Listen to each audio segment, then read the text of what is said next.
This is Crick Crack Science podcast created by upcomspr.com, and I'm your science storyteller, Valene Mc Dougall. When you think of bats, do you envision cobwebs, dark tombs, and caves, screechy, scary noises? With Halloweeny things in the air and even bat decorations dangling spookily from some front doors, it's easy to assume that bats are scary, creepy things. But these creatures aren't spooky at all. In fact, bats are very important to our livelihoods here in the Caribbean, and they may actually be more connected to the health of our ecosystem than we could ever imagine. In our first chapter of the Crick Crack Science podcast, we hear from Geoffrey Gomes, a field naturalist and bat expert from Trinidad, who tells us more about these fascinating creatures.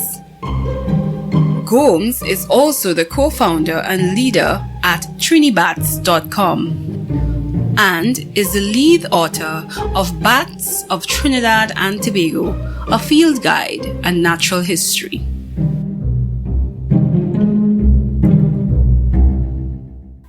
It's around 2 a.m. and all is quiet except for the gentle stirs of my little newborn. He's nursing, and I'm totally lost in his features. His little fingers, his little toes, and his little nose. As I sit in the dim light, I casually look up, and suddenly, with a small flutter, a little black object flies into the room. It hovers just briefly, then hurls itself into the mosquito net that's over my son's crib. Tangled, it slides down onto the cot and makes a gentle thud. At this point, all instincts kick in, and I'm shielding my baby from this mysterious creature. When my other senses come back on, I realize it's a little black velvety bat, and a scared one. It had a funny little face, and its body didn't appear to be longer than 3 inches. I recruit help, and soon we gather the bat into a little towel and toss it through the window. Bye, little bat. I'm relieved it's gone, but I'm still on high alert, thinking, will it come again? What kind of bat was it? Where did it come from? And a host of other what-ifs. I asked a local field naturalist and bat expert Geoffrey Gomes whether, based on my description, he could identify the type of bat that I saw. Vampires are not black. So that's a fruit bat. Now, usually what that is they have fruit trees somewhere nearby, right?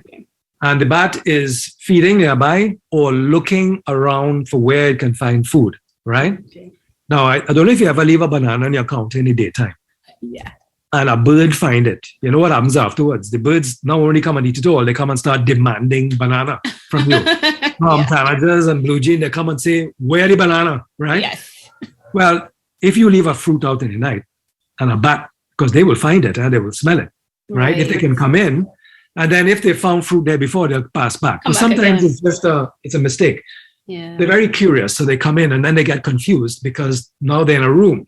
And how do we get out? And lights confuse them, and fans confuse them, and all that. So what you had there was a very confused bat. Well, that's a relief. So my little bat visitor wasn't the infamous common vampire bat, Desmodus rotundus, or the rare white-winged vampire bat, Damus youngi, both indigenous to Trinidad. Interestingly, of the 1,400 species of bats in the world, only 3 are vampire bats that drink blood. That's right, at least 2 of the 3 species are found right here in Trinidad. That says a lot about the biodiversity on our islands. But what about diseases? Don't bats harbor diseases? That question sent me on a hunt for more answers. We know, for instance, our local vampire bats have been identified as the vectors of paralytic rabies in Trinidad. The Anti-Rabies Unit of the Ministry of Agriculture and Land and Fisheries work to monitor and control populations of vampire bats in Trinidad. They also contain any outbreaks of paralytic rabies on the island. There have been no incidents of rabies on Tobago, which remains free of vampire bats. Now, you may have heard that a possible ancestor of the coronavirus SARS-CoV-2 has been found in certain bats in East Asia, suggesting that bats are the likely origins of the virus. The topic is hotly debated among experts, and links have not completely been proven. Some researchers believe another intermediate host is involved in passing the virus to humans. However, bats are known to carry certain viruses and not to get sick from them. Does this mean bats have some extra special ability to harbor diseases? Well, no. One scientific analysis suggests that bats are unexceptional in their propensity to host viruses that infect humans. The article published in Nature goes on to say bats aren't any more special than other animals in their ability to host pathogens or the organisms which cause diseases. And factors such as population size, density, species abundance, and increased human contact, exacerbated, of course, through alterations to natural environments, deforestation, habitat destruction, and even intensification of livestock farming, can influence viral diversity and transmission to humans, directly or indirectly. Okay, so bats are just like other animals in the wild. Great. But what exactly are they? Are they like flying rats? Gomes says no. Mammals are broken down into various groups. All right. So you have, for instance, cetacea. Cetacea are whales and dolphins. That's one group of mammals. You have marsupials, which are like kangaroos and so on in Australia. And also the opossums in Trinidad are a marsupial grouping. That's a different order of bats. You have carnivores, that's a different order. That's cats and dogs and all of their relatives. You have primates, monkeys and apes. You have rodents, which are rats and mice and porcupines and agouti and lap. And then you have chiroptera. Chiroptera are bats. Now, I have to clear up this thing about chiroptera and rodents, right? A bat is not a rodent, okay? People have this notion that bats are flying rats. They are not flying rats. Okay, got it.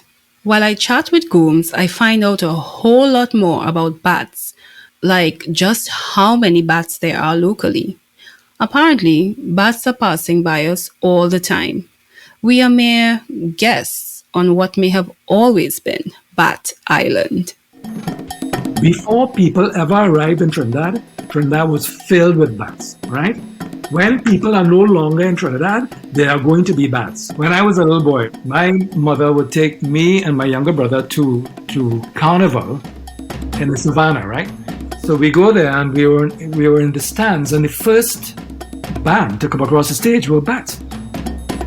And I remember as a little boy looking at these bat costumes and thinking, wow, you know? And the reason for that is because Trinidad is Batland, right? It is, right? It is Bat Island. There are more species of bats on the island of Trinidad per square mile. More species per square mile than anywhere else in the world. That is amazing. Let me give you an example here, right? The entire North American continent has about 44 species of bats. The island of Trinidad has 69 species of bats. Right? So when people say, oh God, I don't like bats, I don't want them near me, I have really bad news. Bats are always near us, right? Always. Thanks for listening to this episode of the Crick Crack Science podcast.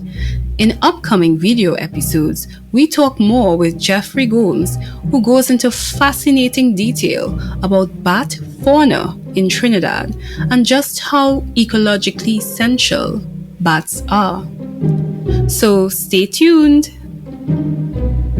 Crick Crack Science is a science storytelling and multimedia hub where we explore topics in science, technology, engineering, mathematics, research, and the like that impact the Caribbean region and the world.